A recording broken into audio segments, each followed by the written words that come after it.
ערב טוב, מנחם ערוסי. ערב טוב.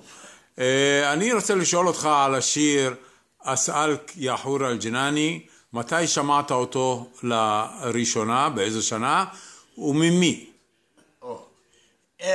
בוא נגיד בקיצור, בשנת 1962, כן.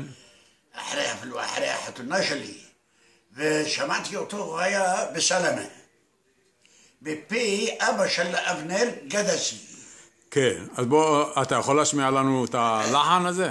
أسألك يا حور الجنان لما عذبتني وأنا حدك دايم زماني تقرب لي منو هاينوي فتنتني في ذا المكان كما عد تكون غايب مني.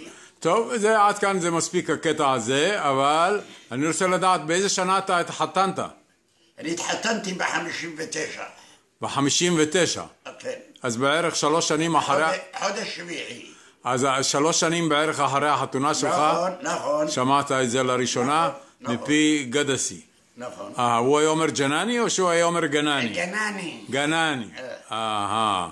טוב, תודה רבה לך מנחם. אין בעד. כל טוב. כל טוב, גם לך.